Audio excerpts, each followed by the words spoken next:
Fala pessoal, tudo bem? Eu sou o Clever e sejam bem-vindos ao Paradoxo Inverso, onde nada é o que é porque tudo é o que não é. E no vídeo de hoje a gente vai conversar sobre a Ku Klux Klan. Você sabe o que é? Tenho certeza que você já ouviu isso em algum lugar. Então, se prepara porque a história é pesada.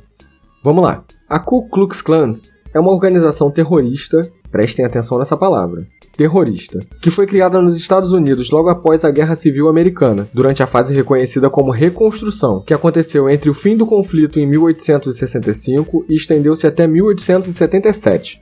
Também conhecida como a sigla KKK ou apenas Klan, essa organização surgiu com base nos ideais supremacistas brancos, que eram contrários às leis que estavam sendo debatidas na época em benefício dos afro-americanos.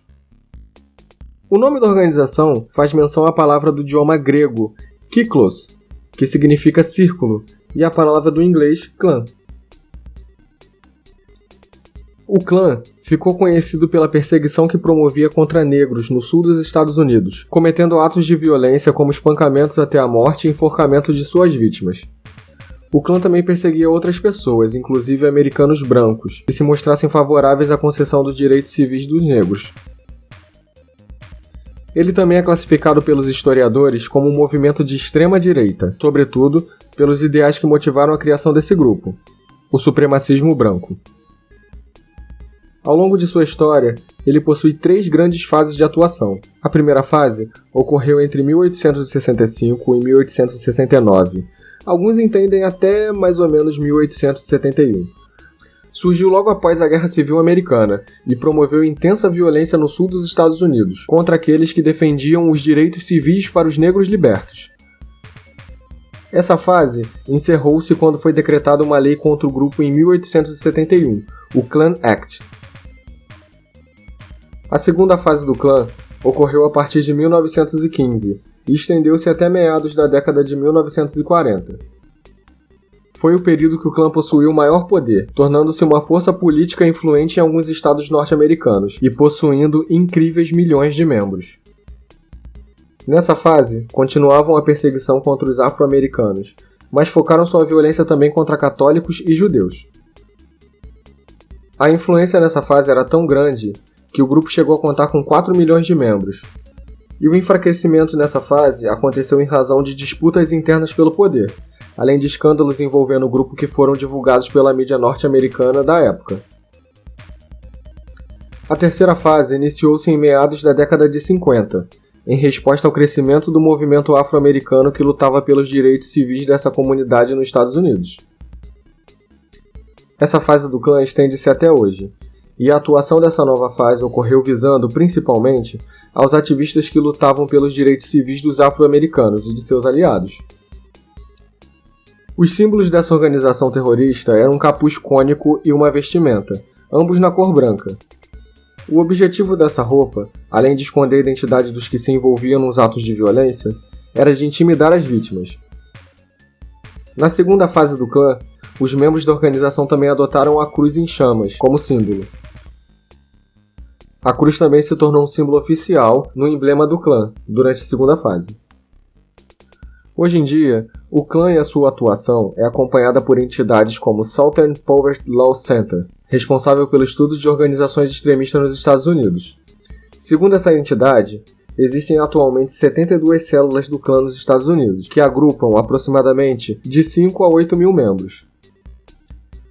A atuação do grupo atualmente é bem enfraquecida, porque muitas das células ramificaram-se e deram origem a novos grupos supremacistas brancos. Há também muitas disputas internas de poder nas células do clã, e o combate do governo contra essa organização terrorista também contribuiu para o seu enfraquecimento.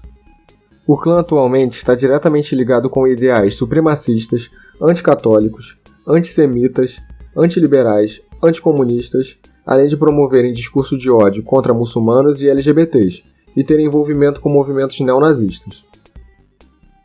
Integrantes do auto-intitulado 300 do Brasil, que apoia o presidente Jair Bolsonaro e defende o fechamento de instituições democráticas, marcharam na madrugada de 31 de maio de 2020 com máscaras e tochas de fogo até o Supremo Tribunal Federal, onde protestaram aos gritos contra a corte e o ministro Alexandre de Moraes, relator do inquérito das fake news.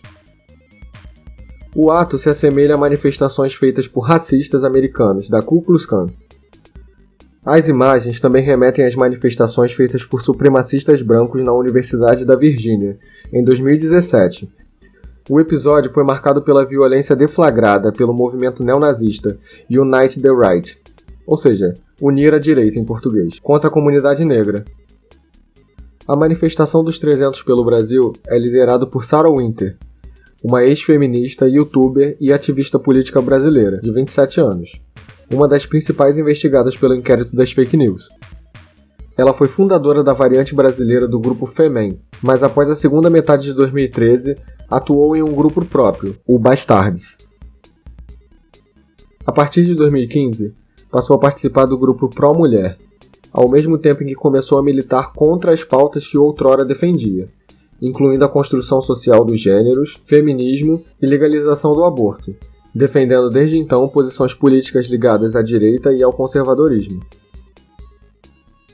Em relação ao feminismo, Sarah disse: "Esse é o movimento mais intolerante que eu já conheci na vida. Ele só dá suporte para mulheres que seguirem uma cartilha específica. Tem que ser de esquerda, não pode ser cristã, não pode ser heterossexual e tem que começar a desconstruir sua estética. Então, eles desconstroem a sua estética, a sua crença, a sua orientação sexual e o seu posicionamento político." Em relação aos 300 do Brasil, Sarah conta que no grupo existem colecionadores, atiradores e caçadores, e outros que possuem armas devidamente registradas nos órgãos competentes. Ela diz também que as armas servem para a proteção dos próprios membros do acampamento e não tem nada a ver com a militância deles.